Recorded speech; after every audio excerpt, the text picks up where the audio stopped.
Yo soy Alberto Osorio y estás en 10. ¿Qué tal? ¿Cómo le va? Bienvenido a esta nueva entrega de En 10, este programa que corre a través de la plataforma digital. Gracias justamente al trabajo que se hace en este diario proyecto10.com.mx.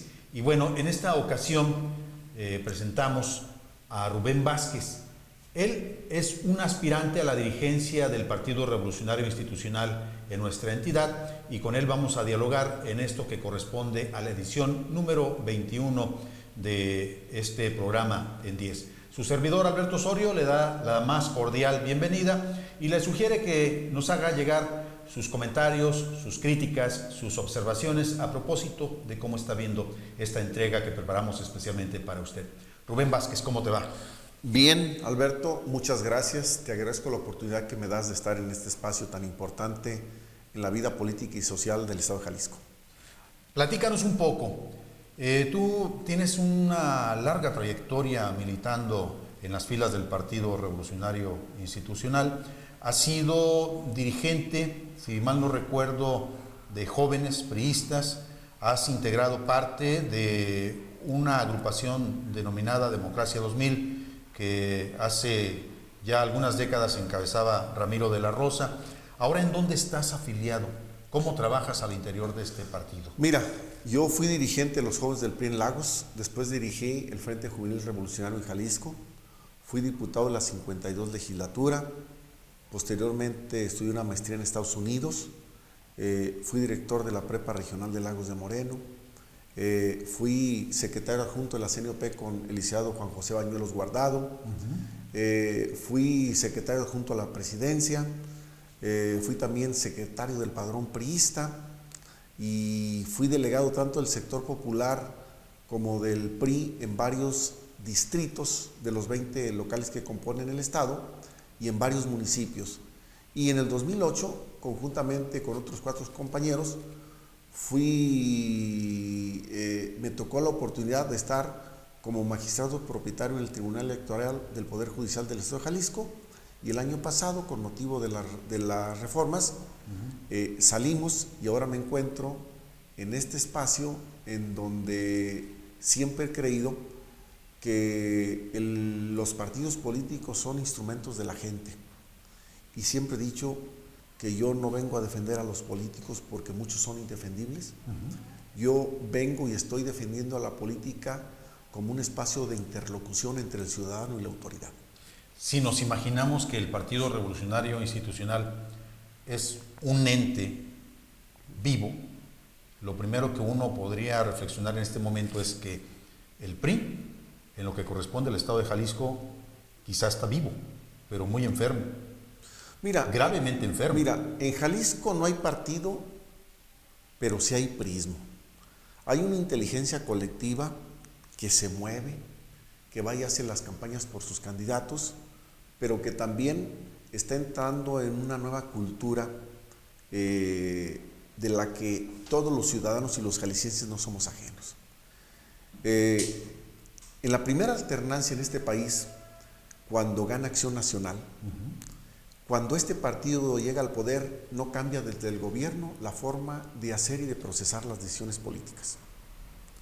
En la segunda alternancia, cuando el PRI regresamos al gobierno, regresamos sin haber cambiado muchos de los vicios y muchas de las debilidades que frente al ciudadano, este 7 de junio, emitieron un voto de castigo en contra de nuestros candidatos. En el estado de Jalisco. En el estado de Jalisco. Entonces, estamos frente a una sociedad que está cambiando por fuera de los partidos políticos. ¿Y para qué quiere ser entonces dirigente de un partido que está enfermo? A mi juicio, por supuesto que quizá no compartas este punto de vista, un partido que perdió casi todo, un partido que desde el punto de vista de lo que es el ejercicio del gobierno tendrá que soportar que Movimiento Ciudadano gobierne el 63% de los municipios en esta entidad. Mira, quiero ser presidente del partido porque estoy convencido que la agenda de la sociedad debe ser la agenda del partido hecha gobierno. El PRI tiene que recuperar su papel de interlocución. ¿Qué significa esto? A ver si lo puedo explicar. Significa que el PRI, como entidad política, debe de abanderar las causas y los problemas de los ciudadanos, de la gente de a pie, en su planteamiento hacia el gobierno. Y el gobierno emanado de nuestro partido tiene que venir atrás resolviendo los problemas. ¿Dejó de abanderarlos? Los ha dejado de abanderar, y un ejemplo muy latente es el famoso movimiento de Uber. ¿Qué es Uber? Uber es un movimiento desde la sociedad que trata de democratizar un servicio en donde el centro es el usuario. Un usuario que quiere una mejor calidad de servicio y un menor precio. Y como ve esta sociedad que en el gobierno no se responde con una política pública para poder regularlo, ya sea porque no se quiere, porque no se puede, o porque simplemente hay muchos intereses que obstaculizan una mejor decisión, esta sociedad, por fuera de los partidos y por fuera del gobierno, está generando sus propias decisiones. Ahora, sin lugar a dudas que están surgiendo una gran cantidad de posiciones desde la sociedad civil, desde la sociedad organizada, que difícilmente se podría pensar que el Partido Revolucionario Institucional pudiera tener el mejor escenario para regresar en breve a las alcaldías, a la mayoría en el Congreso del Estado y a la gubernatura. ¿Tú crees que el PRI pueda recuperarse en lo que resta de estos 3 años, cuando menos para mantener la gubernatura? Porque, bueno, antes de las elecciones se veía al gobernador Jorge Aristóteles Sandoval como un posible candidato a la presidencia de la República, aunque por otra parte también se le veía como un problema, como una persona que no podía meter en cintura a su padre, al magistrado Leonel Sandoval. Bajo este escenario, parece que hoy el gobernador ha dejado de pensar en la presidencia de la República y su principal objetivo es tratar de impedir a como dé lugar la entrega de la gubernatura a Movimiento Ciudadano hacia el 2018. Mira, claro que el PRI rumbo, si bien es cierto que el 2018 ya pasó por el 2015, te puedo decir categóricamente que en el PRI hay toda la posibilidad electoral de poder mantener el gobierno del Estado. Y te pongo un ejemplo muy sencillo. Las matemáticas no mienten, por eso son ciencias exactas. Si tú sumas todos los votos que obtuvo Movimiento Ciudadano en los 125 municipios que componen el Estado de Jalisco, en las 19 diputaciones federales y en las 20 locales, y haces ese mismo ejercicio, en el PRI tenemos poquito más de 56,000 votos que Movimiento Ciudadano. Entonces, en lo general. Entonces, a lo que este partido le ha ganado es a una forma de hacer gobierno. Yo estoy convencido que en gran medida, Alberto, las elecciones se ganan o se pierden desde los gobiernos. Y mucha gente dice, bueno, es que en este pasado proceso electoral del 7 de junio hubo un protagonista que tiene un nombre y apellido. No nos equivoquemos. El protagonista volvió a ser la sociedad, la gente, que en el 2012 nos dio nuestra confianza, y a la falta de resultados y de un desempeño visible, le transfirió esa confianza a otra formación política. Oye, Rubén, pero ¿no es esto de los 56,000 votos un escenario pues bastante optimista ante la realidad que se está viviendo? Te lo digo pensando en lo que conforma la estructura del Partido Revolucionario Institucional. Por ejemplo, hay un dirigente que no aparece en medios de comunicación, que parece que desde antes de las elecciones le temía el estar presente ante los medios de comunicación, sobre todo en aquellos que acostumbran cuestionar. Hugo Contreras no se especializó por ser un defensor a ultranza de las posiciones del Partido Revolucionario Institucional, ni frente a la presencia del PRI nacional, ni mucho menos ante los actores políticos en la entidad que le ganaron todo el papel como protagonista. Y luego, si a esto sumamos los malos trabajos que se hicieron desde el punto de vista de las alcaldías, por ejemplo, Guadalajara, Zapopan, Tlaquepaque. En Tonalá yo no sé por qué no perdieron, pero tampoco hay nada que presumir en el caso de Jorge Arana como exalcalde de este municipio. Pregunto, ¿no es mucho optimismo el pensar que sí se puede mantener la gubernatura en el 2018? No, mira, hay un mensaje muy claro y muy contundente en los cambios, en las votaciones del 7 de junio. El mensaje es, como dice Albert Einstein, que el ser humano está en el supuesto de la locura o la sinrazón cuando hace repetidamente lo mismo y espera resultados diferentes.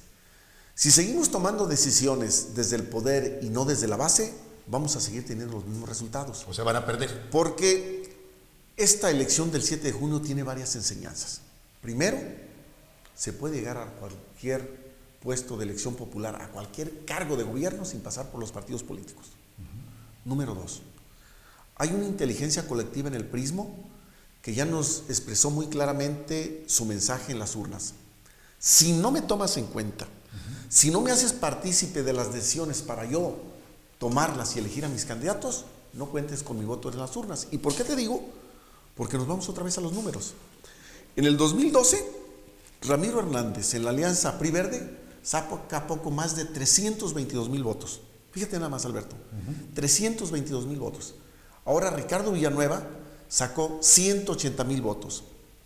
Si tú sacas un promedio de las 3 votaciones del PRI para presidente municipal de Guadalajara y lo divides entre 3, las sumas esas 3 y lo divides entre 3, tienes un promedio. En el PRI anduvimos 147,000 votos abajo de ese promedio. Y te doy otro dato también muy interesante. En el 2012, el hoy presidente de Guadalajara, de Movimiento Ciudadano, como candidato a gobernador, sacó en Guadalajara poquito más de 361,000 votos. Ahí están. Sí, pero en este proceso perdió casi 28,000 votos. ¿Qué significa? Que los partidos políticos, como burocracias, poco somos diferentes. En el 94, en el PRI nos venció un opositor, un adversario ideológico. Hoy nos venció una forma de ser y de procesar no solamente las decisiones y las respuestas desde los gobiernos priistas en el área metropolitana a los ciudadanos, sino fundamentalmente una manera de seguir procesando la política. Necesitamos cambiar los mecanismos. Es muy claro que hay un militante que no está de acuerdo con que nos saquemos candidatos de la manga porque no funcionan. O que vendan candidaturas. Hay un militante que muy claramente nos dice: no quiero que metas a tus esposas, a tus hijos, a tus novias, a tus amantes, porque eso nos lo está cobrando en la urna cuando él vota. Yo estoy convencido de que si hay un amanecer exitoso rumbo al 18 del prismo, si regresamos las decisiones a la militancia, porque te voy a dar otro dato, mira, tu servidor conjuntamente con otros compañeros formamos un colegio de abogados en derecho electoral y nos dimos a la tarea, la parte de ese colegio que nos identificamos con el PRI, de capacitar a 78 municipios. Capacitamos a los distritos 1, 2, 4, 6, 10, 19 y 17 municipios más, haciendo un total de 78 municipios. Y hay algo que yo le reconozco a la militancia priista: así como es participativa, entusiasta, también es muy exigente y es muy severa con nuestros políticos. En esos 78 municipios, ojo, en el 100% de cuando llegábamos a capacitar la estructura electoral y los primeros que se quejaban de nuestros candidatos, ninguno ganó. ¿Qué significa? Que candidato que no pasa el señalamiento, el cuestionamiento de la militancia adentro, menos lo pasa en las urnas. Entonces, hay mensajes muy claros. No podemos seguir haciendo lo mismo porque vamos a tener los mismos resultados. Yo creo que hay otro aspecto también importante como enseñanza. Mira, la reforma electoral fue una moneda de cambio para las otras reformas, pero tiene una parte muy positiva.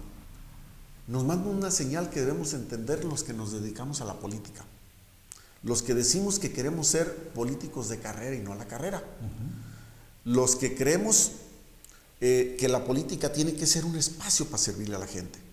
Y es una enseñanza muy clara.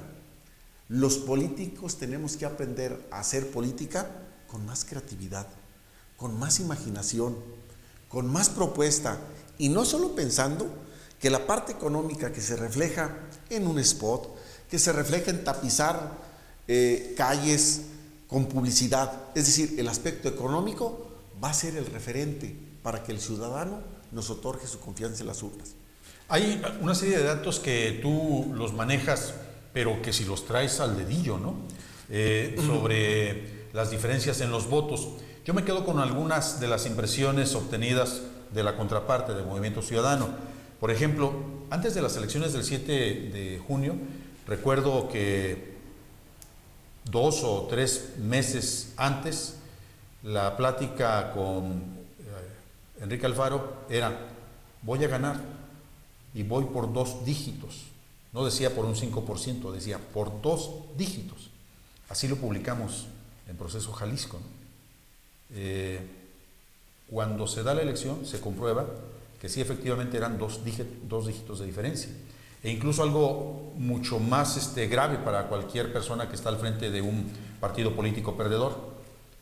En algunos casos se comprobó que al PRI no solamente lo doblaron, lo andaban triplicando desde el punto de vista de la obtención de los votos de sus otros competidores. Lo que yo me pregunto es, ¿qué tanto se le puede rescatar a este partido bajo las actuales condiciones? Porque aquí hay un elemento de carácter sustantivo, ¿no? Tú dices, la población no estuvo de acuerdo, pero habría que analizar por qué no estuvo de acuerdo, ¿no? Yo podría destacar, por ejemplo, los asuntos de los marcados escándalos por corrupción.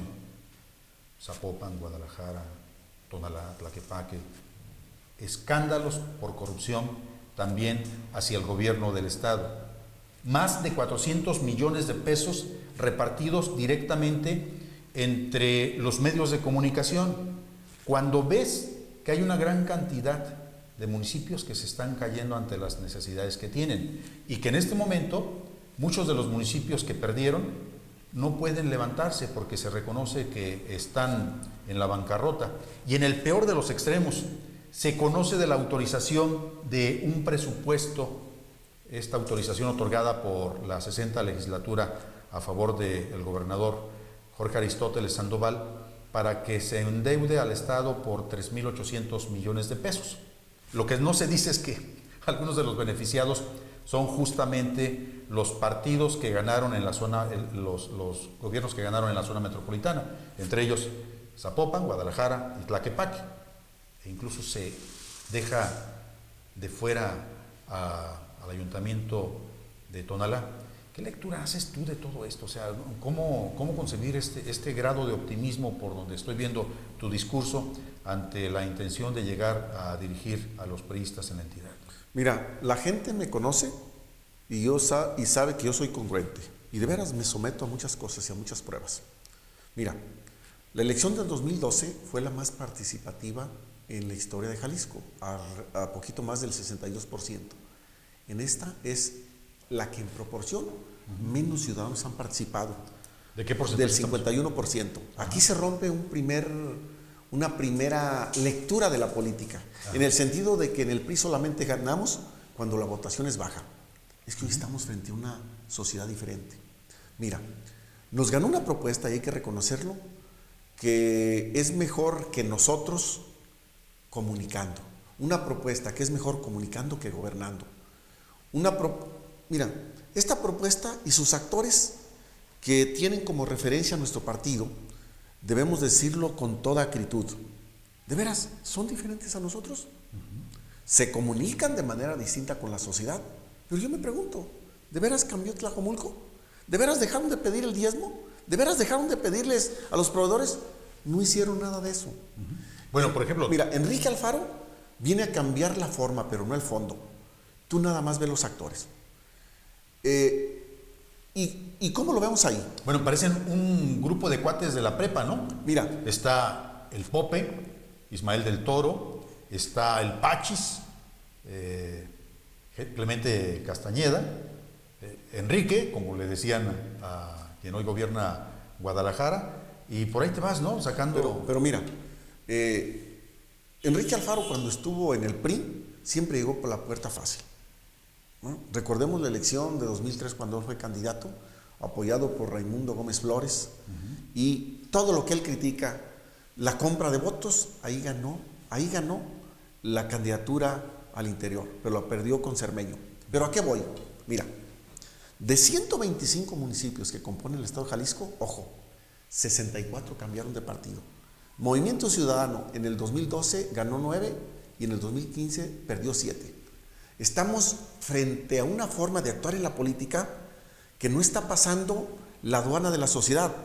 Debo de reconocer, como decía Félix Flores, no hay tonto con vacas, por algo nos ganó, también eso hay que reconocerlo. Pero no es diferente a nosotros. Mete a su prima de candidata en el 10 distrito. ¿Y qué le dice el distrito más ciudadano de Jalisco? Dice, no nos confundas. La proximidad más cerca es una gente que se llama Pedro Kumamoto y que trae la agenda de la sociedad. Porque también hay que decirlo. O ves a Enrique Ibarra, que mete a su sobrino en el distrito 13. O sea, tenemos una clase política, una burocracia política que es poco diferente. ¿Cuál es la virtud de esta propuesta que encabeza Enrique Alfaro? Que ha sabido canalizar y capitalizar con un discurso muy directo los errores de los gobiernos federales, estatales y municipales. Pero lo único que él te está proponiendo es cambiar las formas, no el fondo. Y lo vamos a ver. Las personas no cambian. Yo creo, primero hay que reconocerlo, nosotros debemos ser un partido que sepa ganar y que sepa perder. A ver, pero bajo ese sentido que lleva la argumentación que nos estás dando, es casi como que si ya tuvieras pronosticado a partir de qué momento el gobierno de Enrique Alfaro y toda la ola alfarista en los municipios metropolitanos van a empezar a desinflarse. ¿Qué tiempo les das para observar esto? Mira, los políticos somos como los entrenadores de fútbol, somos hijos de los resultados. Lo que yo te digo es que están cambiando la forma, pero no el fondo. Yo se los vuelvo a preguntar. A ver, ya lo vimos en una primera declaración de Enrique Alfaro. Los 611 policías. Ahora nos sale con el argumento de que no puede dar los nombres. Que los dé. La lucha contra la corrupción. ¿O es lucha contra la corrupción o no es? No hay verdades a medias. Las verdades a medias terminan siendo mentiras. Yo le quiero decir una cosa. La lucha de nosotros como sociedad, y es lo que yo propongo desde el PRI, es una lucha contra la corrupción, contra la impunidad, contra la falta de transparencia y la rendición de cuentas. Porque eso también tenemos que cambiar en el partido. No podemos, desde nuestras fracciones, estar dándoles el visto bueno, aprobando cuentas que tienen muchas debilidades y que son muy cuestionadas por la sociedad. Y ahí también ha estado Movimiento Ciudadano. Movimiento Ciudadano es una propuesta desde el poder para ejercerlo de una manera distinta. ¿Y quiénes los encabezan? Bueno, mira. ¿Cómo describes tú a este grupo que cuando estaban en Tlajomulco se les denominó los Golden Boys y que ahora desde Guadalajara, Zapopan y Tlaquepaque, no sé cómo? Mira, primero hay que decirlos que tienen un liderazgo muy reconocido, pero un liderazgo que está ahorita en los términos de la inmediatez. Habrá que ver a ver si lo resuelve. Porque mira, vayamos con algunos datos, ¿no? A partir de lo mismo que dice la gente de Movimiento Ciudadano. Por ejemplo, el Pope Ismael del Toro, en su último informe de gobierno, presume que por cuarto año consecutivo, en lo que fue su administración y lo que fue parte también de la de Enrique Alfaro, se llevó el primer lugar en cuanto a reconocimiento en transparencia a nivel nacional. Ese es un dato que creo que... pero son organismos con tendencia de izquierda, ¿eh? Es que ese es el problema. ¿Pero eso es malo? ¿Eso es bueno? No, es que ¿sabes qué? ¿No hay que reconocerles? Es que, déjame decirte, es que hace falta un empoderamiento desde la sociedad en la política, y no lo tenemos. Es como algunos presidentes municipales les dan ciertos reconocimientos, pero no son los reconocimientos de la sociedad, son los reconocimientos del poder que está incrustado en la política. A eso voy. Recuerdo un acto que creo que tenía que ver con algún asunto de la inauguración de una casa para niños, algo así por el estilo, en donde hay varias figuras muy importantes. en ese momento, ¿no? Aparece Enrique Alfaro, aparece el Potrillo, Alejandro Fernández, y creo que por ahí andaba el gobernador, ya no tengo tanta precisión en la memoria de este dato, pero a mí me llamó mucho el hecho de que una gran cantidad de personas presentes en ese encuentro buscaban a Enrique Alfaro como que si fuera un rockstar para retratarse con él, obviamente en Tlajomulco, ¿no? Pasar por encima de la figura de Alejandro Fernández con tanto arrastre que tiene entre las mujeres por parte de una persona que desde el punto de vista del perfil, de lo que significa, a lo mejor no te dice mucho, ¿no? O sea, lo comparas con un actor, con un cantante, y dices, bueno, no es tan guapo como el Potrillo, es más bien pelón, su vestuario no precisamente es como la del gobernador Jorge Aristóteles Sandoval, que cuando estaba como regidor en Guadalajara ya hace un buen rato, tenía un tipo de vestimenta muy al prototipo de los metrosexuales, ¿no? Y ahí ves a otro, Enrique Alfaro, el cercano a la ciudadanía. No sé qué opinas tú. Mira, antes como antes y ahora como ahora. Yo sigo insistiendo, necesitamos hacer en los partidos políticos una revolución cultural. Porque si tú te fijas, esta propuesta que nos ganó ha sabido capitalizar ese enojo hacia nuestros gobiernos, pero es prácticamente igual a una forma que yo desde el PRI quiero cambiar. ¿A qué es? A decidir verticalmente. Si tú vas, por ejemplo, a Ocotlán, ves cómo mandan un sujeto que trabajó en Tlajomulco de la dirección de policía y hay un malestar general. Eso es lo que hay que cambiar. Necesitamos hacer un movimiento desde la sociedad en donde recuperemos para esta gente de a pie las decisiones en los partidos políticos por una razón muy sencilla. Porque somos entidades de interés público y nos pertenecen. Se han convertido en verdaderas burocracias, bueno, o podríamos decir, los partidos políticos estamos convertidos en verdaderas mafias aceptadas social y jurídicamente. Camarillas. Donde el objeto es detentar el poder, porque también otra cosa, la cultura que tenemos desde el poder nada más nos da para administrar el poder, no para transformarlo en beneficio de la sociedad y de la gente. Rubén, ¿tú crees en la izquierda o crees en la derecha? ¿O de qué lado bateas? No, mira, yo soy un agente progresista. Las ideologías son un referente en la vida de cada uno de los políticos, yo las respeto, pero lo importante es la congruencia entre lo que dices y entre lo que haces. Déjame cambiar un poquito la pregunta. ¿A quién admiras, dentro y fuera del PRI? ¿A qué ideólogo? ¿A qué gran político? Mira, a mí me tocó estar muy cerca, conjuntamente con Ramiro de la Rosa, con Luis Donaldo Colosio, que mucha gente lo considera un ícono desde la perspectiva de lo que pudo ser y no fue. Pero hay un mérito muy importante. Con Luis Donaldo Colosio se empezó a construir una nueva política desde la sociedad. Yo recuerdo reuniones con él donde estuvo Fernando Espinosa Los Monteros, Ramiro de la Rosa, Alejandro Rojas Díaz Durán y otros dirigentes a nivel nacional, en donde el compromiso era construir un nuevo andamiaje en donde tuviera dos características.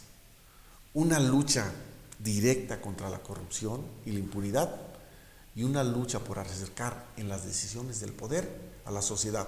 Porque como decía, si sigue estando la sociedad ausente en estas grandes reformas, van a seguir siendo reformas que su materialización va a llevar mucho más tiempo. El único problema es que a Luis Donaldo Colosio lo asesinaron e incluso por ahí se levantaron algunas corrientes de opinión en el sentido de señalar de que todos los caminos para indagar sobre la muerte de Colosio conducían a Los Pinos. No sé si recuerdas esa. Sí, pero no asesinaron sus ideologías, no asesinaron sus ideas, no asesinaron sus proyectos.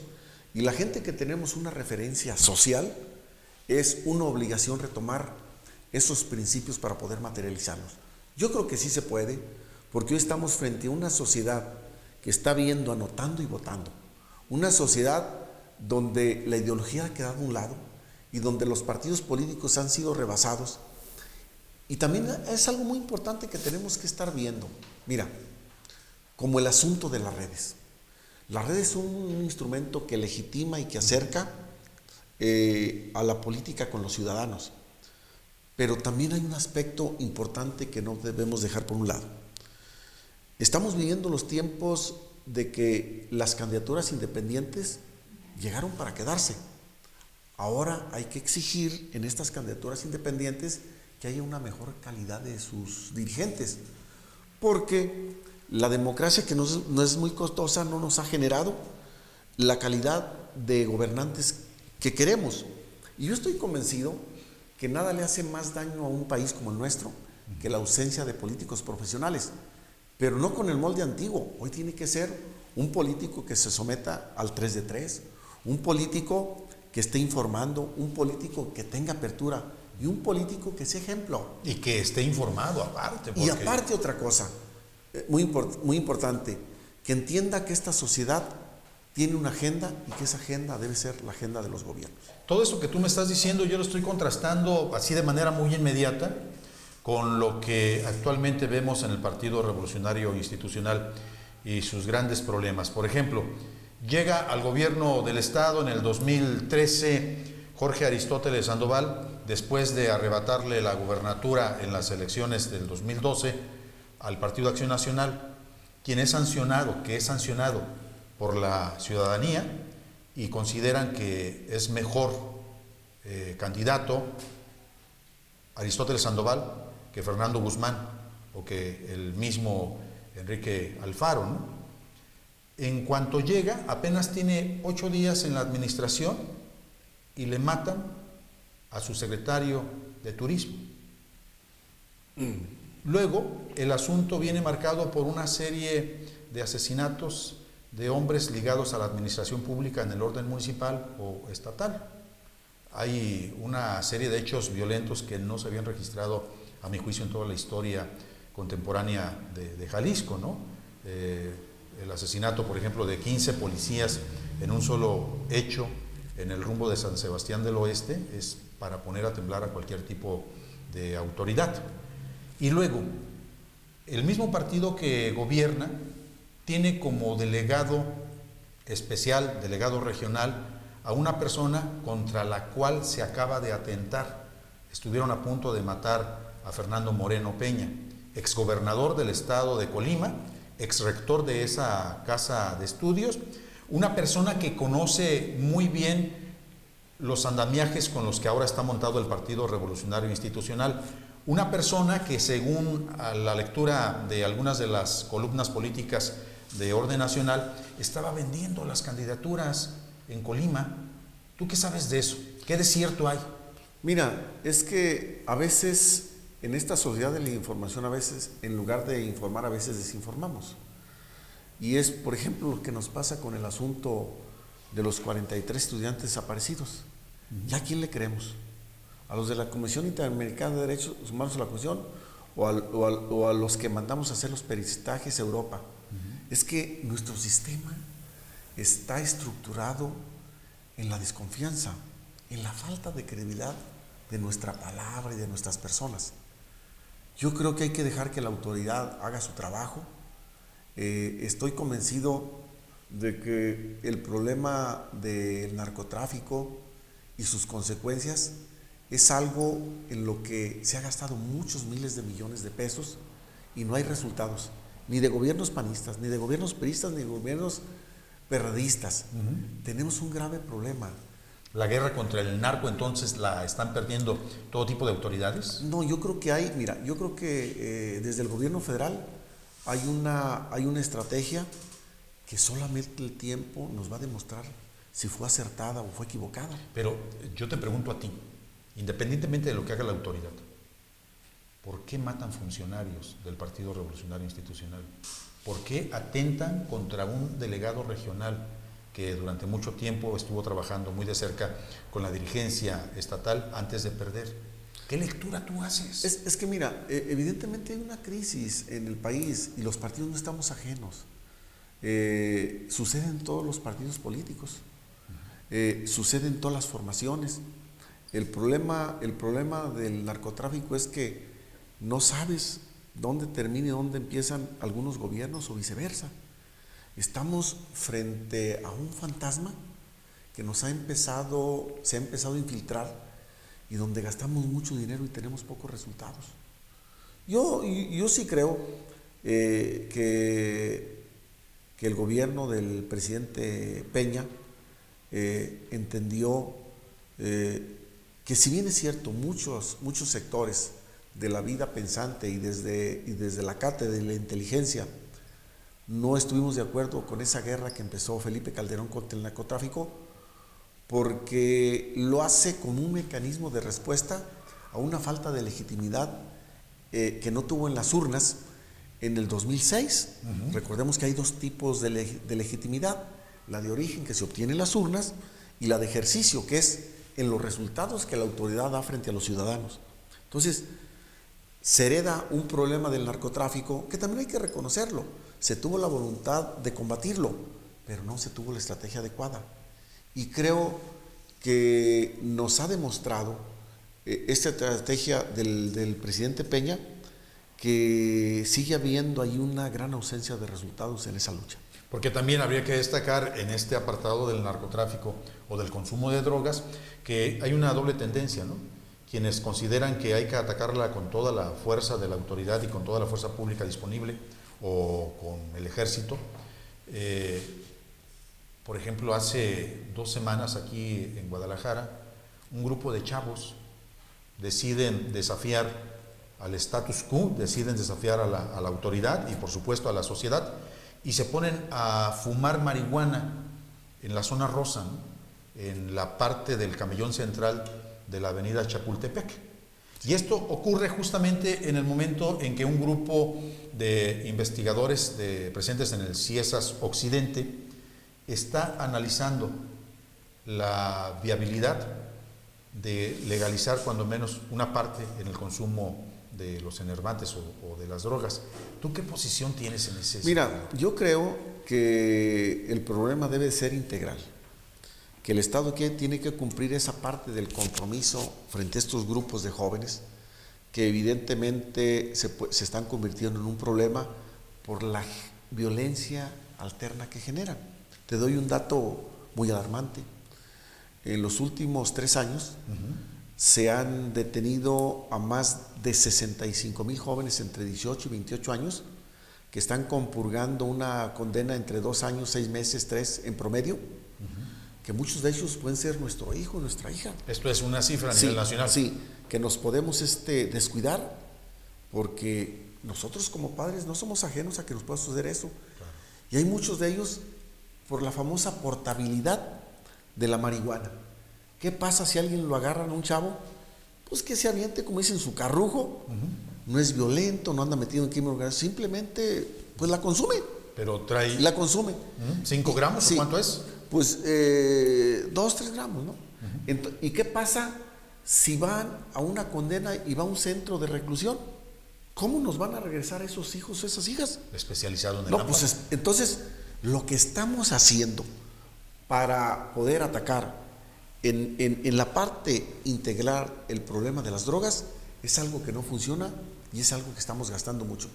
Yo creo que tiene que haber una reevaluación de todo ese tipo de programas y tenemos que ir a lo fundamental, al barrio, a la colonia, pero ahí nos encontramos con otro problema. No tenemos confianza en nuestros policías. En la mayoría de los bueno, hay un dato muy importante. El sistema de impartición de justicia como tal, de cada 100 personas que delinquen, solamente 4 tienen una condena. Y a veces son gentes que no tienen para poder pagar una fianza. Cuando son denunciados. Sí, porque el problema de esa corrupción o de esa impunidad no es democrático, Alberto. Elige a sus víctimas, elige a los que no pueden comprarla, porque el que la puede comprar le evade. Claro. Entonces, estamos frente a un cambio cultural que lo debemos de asumir nosotros como ciudadanos. Yo estoy convencido de que si no está la parte social en el área de gobierno para estar evaluando con indicadores desde la sociedad y no desde el gobierno, puede ganar cualquier partido. Pero como sociedad vamos a seguir padeciendo este tipo de flagelos que de alguna manera nos desnudan lo que es evidente en este país: la corrupción y la impunidad. Vamos a entrar a la última fase de esta entrevista, Rubén Vázquez, si te parece. Ya nos platicaste más o menos de qué es lo que tú ves hacia el interior del partido, hacia afuera del partido, en el Estado, en los municipios y por supuesto en lo que confiere al orden nacional. Ahora queremos que saques tu bola de cristal y nos digas cómo le vas a hacer en ese intento por tratar de llegar a la dirigencia, si es que te dejan, porque también entiendo que vas a enfrentar una serie de corrientes muy fuertes que estarían en la mejor disposición, pero para que no llegues. Mira, la corriente más fuerte en el PRI se llama la militancia, es la que nos premia y nos castiga. Yo a ella le apuesto. Efectivamente, yo entiendo que el PRI debe ser el instrumento político del gobierno en turno, y así lo asumo, que debe de haber una comunicación directa. Pero es que también ocurre lo contrario, ¿no? Que el gobierno en turno hace del PRI una sucursal de sus actividades y se olvida. Es que eso es lo que hay que cambiar. Yo lo que propongo es un gobierno que le sirva al PRI y un PRI que le sirva al gobierno, en donde el gobierno se dedique a gobernar y el PRI se dedique a lo que es fundamental para un partido político en estos tiempos. ¿Tú estás de acuerdo con la posibilidad de que un gobierno compre plumas, compre medios de comunicación, invierta tan solo en su primera parte más de 400 millones de pesos para callar las voces críticas? Mira, yo creo que la mejor campaña que hace un partido es cuando es gobierno. Te doy un dato, para otro dato también duro, para los que dicen que el 18 ya pasó por el 2015 y que necesariamente tendrá que ser una persona del Partido Naranja. Mira, te doy un dato. Recuperamos municipios como Cocula con más de 21 años. Recuperamos Autlán con más de 15. Recuperamos Tamazula, recuperamos Chapala, recuperamos La Barca, recuperamos Ameca. Y ojo, de 10 distritos foráneos, perdimos uno. El 5 con cabecera en Puerto Vallarta. Hay dos percepciones, Alberto. Yo he andado caminando, porque otra cosa, mira, las candidaturas las tienes que construir. No puedes decirte tú vas, porque puedes ser exitoso en llegar. Tampoco puedes pero decir, no vas a ser exitoso. ¿en cuánto me vendes la alcaldía de Chaluta o de Poncitlán? No, pero lo que me refiero es a esto. Hay una militancia en el interior que es la militancia que sigue dando la cara por los priistas en el estado de Jalisco. En todos estos municipios recuperamos ciudades muy importantes y el PRI está en un estado de competencia. Lo que hay que darle ahora al PRI es un rumbo, hay que darle una causa. Seguro que no está en estado de indefensión. No está en estado de indefensión. Hay que reconocer, y yo lo tengo que decir con mucha claridad, mira, por ejemplo, en los sectores hay un dirigente como el senador Jesús Casillas que no se ha bajado de la bicicleta, que ha decidido ser senador y no dirigente del sector popular porque solamente despacha 2 horas por semana. Eso no se puede, eso hay que cambiarlo. Eso hay que decirle a Malio, que es un hombre de la política. Y los hombres de la política, como nuestro presidente Malio, tienen una gran capacidad, o algo que yo le reconozco. Tienen la capacidad de hacer que las cosas sucedan. O nos vamos al sector campesino. Yo no tengo nada en contra de Roberto de Alba, pero no es un campesino. Necesitamos un campesino como Eliezer Ayala, que yo he estado en reuniones de 1,500 campesinos por región, en donde lo apoyan, no porque ande tocando puertas, porque las abre, porque soluciona los problemas. ¿Dónde están esos personajes? No, yo he estado platicando con ellos, vienen de regreso a la política y los necesitamos porque son los interlocutores naturales de estos grupos como campesinos frente a las autoridades. Porque la lucha de los campesinos sigue siendo la lucha de la sociedad en su conjunto. La lucha contra estas autoridades, estos funcionarios de las dependencias del campo, que siempre que bajan un programa, lo bajan mucho. Que esas famosas ventanillas o convocatorias son un pretexto para la corrupción, porque a muchos los condicionan para que les firmen hasta letras de cambio para asegurarse de que un determinado porcentaje va a llegar a los bolsillos de un funcionario.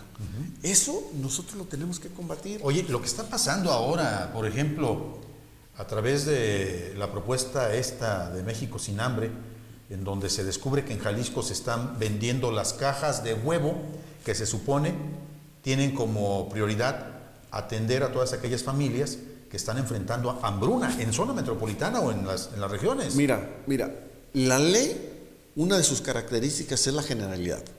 Contra la corrupción, ni misericordia ni piedad. Todo el peso de la ley. Caiga quien caiga y se llame como se llame. Yo estoy convencido de que, mira, yo debo ser muy sincero. No soy el candidato del gobernador, pero tampoco soy enemigo del gobernador, ¿eh? Yo tengo una... ¿Pero él te ve así? No, yo tengo una comunicación muy caballerosa y muy respetuosa desde la perspectiva del gobernador, que yo lo entiendo. Yo estoy en la política y él está en el Estado. ¿El gobernador sí escucha? ¿Hay alguien que le pueda hablar al gobernador? Yo platiqué con él, lo vi muy receptivo, quedamos en hacer algunas acciones que se han empezado a caminar. Yo lo digo en este programa, como se lo dije a él, yo no ando buscando chamba, no me ando metiendo, Alberto, en el PRI para ver si me dan otra cosa. Yo no soy chambista. ¿Pero por qué le tuviste que decir eso al gobernador? No, yo te digo porque... ¿Creyó que ibas a solicitarle porque hay alguna secretaría? Hay muchas personas que así piensan. Yo tengo hambre, pero no estoy hambriento, ¿eh? Yo tengo una firme convicción de que hay un mensaje en las urnas que es de cambio y que el cambio empieza por el gobernador en su responsabilidad frente a los ciudadanos y también por el presidente del partido.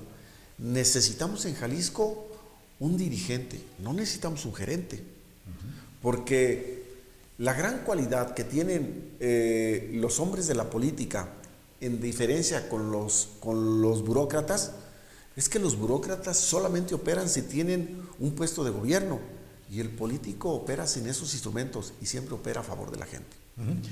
Danos primero nombres de contra quién vas.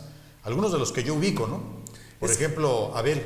Es que yo voy Abel contra Salgado, quienes representan una forma que en las urnas ya nos castigaron los militantes y ya nos castigaron los ciudadanos. Es que el problema es, yo no voy por el cargo, Alberto, yo voy por el encargo, que es cambiar al PRI, que es hacer al PRI un partido competitivo. Mira. Pero no son clichés esto que me dices. No. Porque es muy parecido a lo que me decían los panistas cuando los entrevistábamos, ¿eh? Cuando le decías, es que el problema, gobernador, está muy grave. Sí, a mí me preocupa y me ocupa, ¿no? No, mira.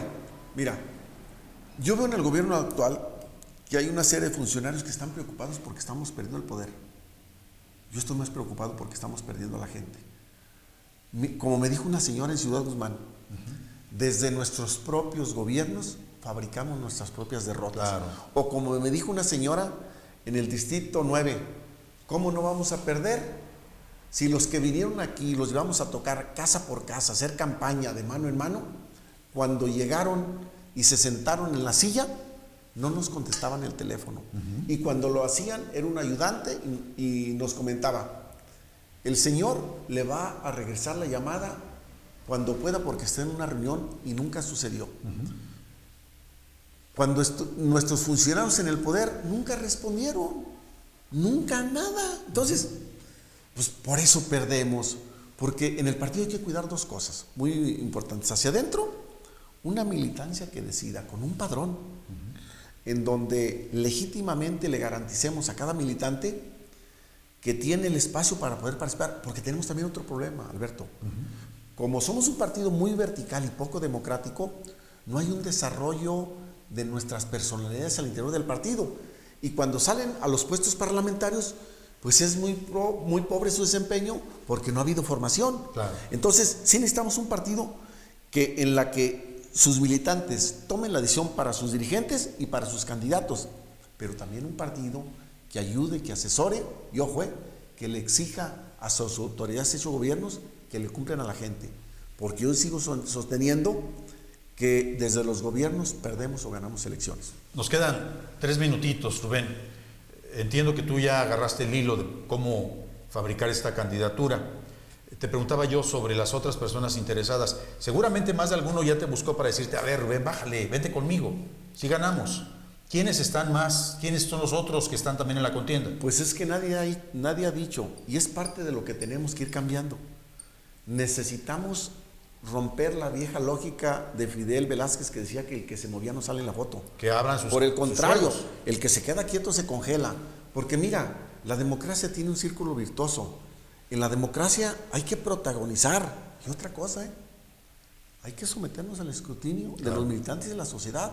Muchos de los que quieren o de las que quieren metieron a sus esposas de candidatos o candidatas a regidoras. Otros de los que quieren metieron a sus hermanos de regidores o de secretarios síndicos en los ayuntamientos.